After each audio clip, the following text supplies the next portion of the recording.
Smoltz. John, thanks for joining us. My pleasure. Our producers told us you can have John for as long as you want. So John's going to be here for the rest of the show. Rest it's of the a 90-minute spot, buddy. He said he didn't need water, but he might need more. We'll start you off with a pitching matchup. Heel going tonight. Hasn't pitched a ton, like 2 games since late September. A-Rod on the post game wanted Gerrit Cole to go. What did you make of A-Rod's suggestion that Cole should be going tonight? I mean, I get it. I get why you would want to go to their best pitcher, but I think no different than any other series. I know you got to win a game, right? And I remember my first World Series, and the Chicago Cubs were down 3-1, and their pitching was set up to actually come back and beat the Cleveland at that time Indians. Yeah. And I think the same can be said here. You got to win a game, and then your pitching is set up to win 3 games. The one advantage I thought that the Yankees had over the Dodgers was the starting pitching. Now, it has not played out that way. Give the Dodgers and their starters all the credit. But bringing Cole back on short rest with everything he's been through, you like your chances better. Yes, you got to win, but Luis Gil, he's got dominant stuff. The question will be, can he get it in the zone against a very disciplined Dodger team? Yeah, so if I may just quickly on this point before we get to the other stuff.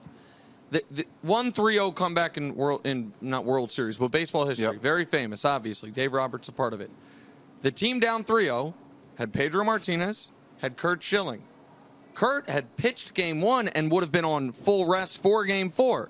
Derek Lowe pitched game 4 with the feeling being we've got to win game 4, 5, and 6, and then I think it was then anything can happen game 7. And so I totally understand why even if Cole said I feel fine, they would be saying, well, winning tonight doesn't do us really any good if we don't win tomorrow and everything, it throws everything off. With all that said, how short of a leash is Gil on? Because it is an elimination game, but a weird one because you have to win the next 3. Yeah, see, even if Gerrit Cole pitched, he'd be on a short leash. That's the problem of an elimination game. I pitched in a few of them. I think I only lost 1, and it was actually when we got swept by the Yankees and we didn't score any runs. So you know that if you go out to pitch your game, you better be great because there's no patience. There's no way to let the game get out of hand because the Dodgers are in a unique spot. They don't have to use all their high leverage, even though it's a bullpen game. They're up 3-0. They will press the pedal if they get up 3 late. But until then, they're going to try to mix and match with their guys, hope their offense keeps covering everything like they have. John, one of the huge stories of this series is Aaron Judge struggling. And really throughout the postseason, what, as a teammate of his, if you were one, what would you say to him, if anything, in this situation to try to get him out of it? Yeah, it's tough. When you're a star and you've had the monster season he's had, everybody expects it to continue.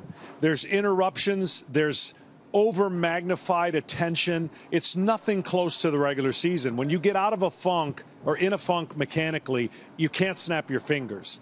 The one thing I would say is we just need one at bat. Just one at bat.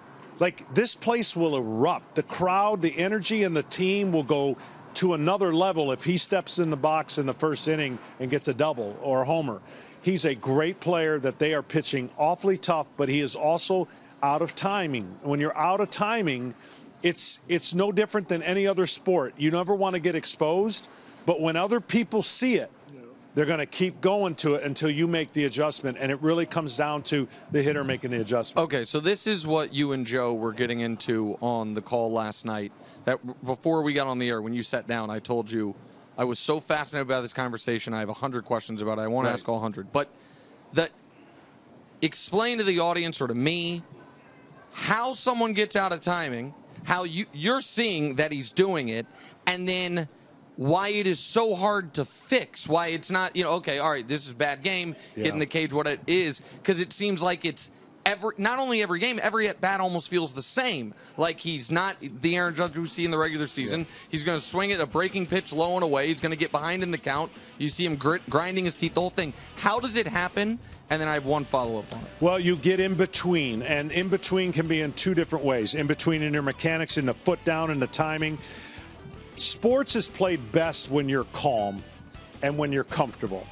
when you get outside that comfort zone, then you search for things that you don't want to be searching at this time. If this was the regular season, it wouldn't be that big a deal. And if this were the regular season, you run into some 4 and 5 starters that don't have the stuff that these guys are rolling out. So in baseball, it's all about adjustments. It's a long season that all the great players make the necessary adjustments you would never know. That's why the yearly stats are what they are.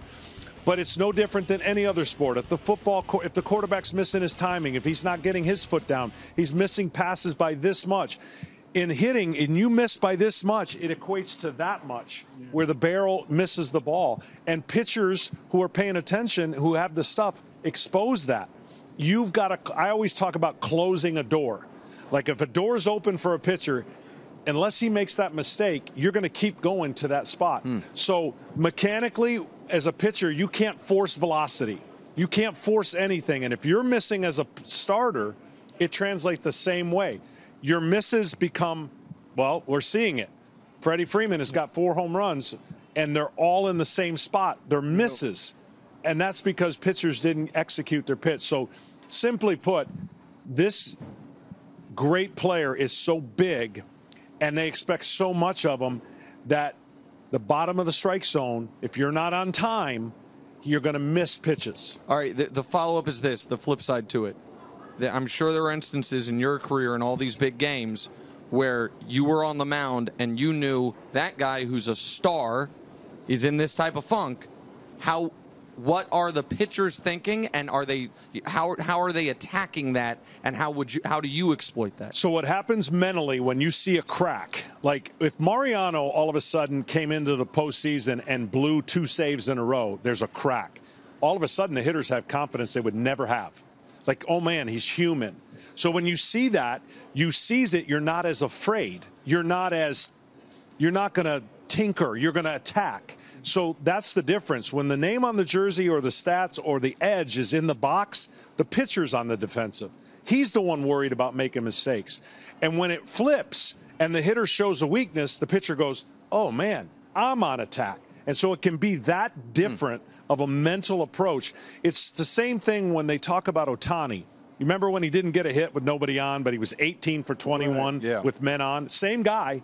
But the pitcher's nerves and stress with runners on changed how he approached them. With nobody on, it's like, well, what's the worst thing he could do? He could hit a solo home run. And they were pitching him different. Baseball at this time of the year is why I miss it. It's why I love it. It's the in between the ears that you have to train yourself to block out, refocus, and just say it's a fluke. And if I was a teammate, which I was with some guys that struggled, I'm like, we just need one at bat today, you know? And pitchers really can't go to a hitter and say certain things mechanically, but knowing that you got his back is enough sometimes to say whether you swing the bat or not, your presence in our lineup should strike fear in that opposing pitcher. And I would say this about Ohtani. Let's say nobody knew he hurt his shoulder, right? He heard it while they were going to the bus. And if he stood at the plate and never swung, the pitcher doesn't know that. Right. So his presence creates a like, oh, shoot. But now that you know he's hurt, it's a little different, but you see my point. 100%. John, if I was pitching, and I don't think I'm available, but I'm not on the roster. If I was pitching, I'm pitching around Freddie Freeman. Yep. If you were pitching, are you attacking Freddie Freeman? This is what makes the Dodgers so unique. They're so long in their lineup. There's no doubt that I'm treating Freddie Freeman totally different now. His pre-injury ankle, not getting on time, hitting the ball to left field, those days are gone. Yep. He's healthier, and he's getting on time to where he can do damage here. 100% I'm going to make him beat me to this other short part of the fence, which is a problem here. But I think you mentioned on the broadcast, like a little bit of the ego of like, do you need to gas yourself up? Like, you know what? I'm going to go right back to it. I don't care. This would gas the whole team up if I just prove. I'm going to It's pretty risky. Right. Sometimes that gas explodes. 5 World Series games in a row. I know, but if it's just Here's what you have to do. Ego thing or a confidence. What you have to do is somebody has to stare the bully, which when you say the bully, the team that's imposing its will, and say, I'm going to attack with my pitches in the zone. Good in the zone, not in the middle. Yep. What's happening here is the Dodgers, and why they're so good, their pitchers are walking way too many. They're creating so many free passes. And I know it's easier said than done. You can't throw a pitch right down the middle. But if you watch tonight's game, and it's a young pitcher, if he attacks the zone and implements his will, then the Dodgers have to adjust. They haven't had to adjust yet. That's why they're so good. John, you were on those great Atlanta Braves teams where you guys may have been the best team in the league for nearly 2 decades, but didn't, when you got that World Series, that's what gave you the validation. We know the Dodgers won it in the pandemic year, but a lot of people kind of put a mental asterisk by it because it was the pandemic. How much, if they go ahead and win this World Series, does that validate the past 12 years where they've maybe been the best team in baseball, but have only gotten that one shortened season championship? I will guarantee you, from Dave Roberts on down, this will be one of the most enjoyable World Series if they're able to get it.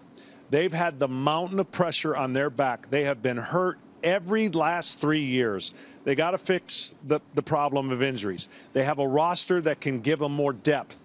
Their expectations are through the roof. So 100% what you're saying, this would validate not only the World Series in 2020, but it would give them the linchpin to what their roster has been set up for, not just one. I think for Ohtani, we hear this all the time. Multiple championships will validate what that contract was meant to the organization. So to do it in year 1 of 10 years, because there's a pretty good probability they're going to be back a few more times with the roster they have. The Yankees, on the other hand, have tremendous pressure on them, too, because there's not a guarantee they're even going to have some of the same pieces. And so that's why they made the trade for Soto. That's why this year getting here was step one, but having a win would have gone a long way for them, too. I want one quick question on Stanton, because we've talked about what the playoffs can do to a guy in a negative direction. You obviously were the opposite. I know you're a pitcher, not a hitter, but you're the opposite. You were a great regular season player, but your legend was made by your postseason dominance, kind of steely will. Stanton obviously has not always been the most popular Yankee. He's dealt with a lot of injuries. The contract is this kind of albatross for the fans. But every October, just stands up there and mashes. So go ahead, sir. Yeah, I've learned a lot. Perception is not reality. And to your point, when you're that big and you're that strong, and unfortunately, you're that hurt, the narrative's not going to be good. It's not fair. We do it all the time when we're away from the game going, you got to stay healthy. Well, I'm sure he wants to stay healthy. He took it to heart this year. Everything that I've heard about him, from players to his managers to his coaches, he's been a pro's pro. And to do that and knock and block out the noise, if you're going to survive New York with everything I just said, then you're going to be able to survive the postseason. Oh, that's interesting. And so his ability to just have no noise in the box speaks to his success, because he's been through it, heard it, had to block it out. The guy's a mountain. He could hit it out of this stadium. And fair or not, your perception's different when someone's built like that. If you're built like Dave Roberts, you may not have the expectation, right? You can understand stealing bases and doing all those things. So I've learned a lot watching him at this time of the year, because I know that this time of the year is different. Anybody who puts together statistics or quantitative things don't understand the heartbeat. They don't understand it's different. It's not for everybody. And you really got to be mentally tough to block out certain things. Okay, John, thank you very much. We'll see you tonight. Thanks for watching. Subscribe here to get more from the show and to check out clips from other shows on FS1.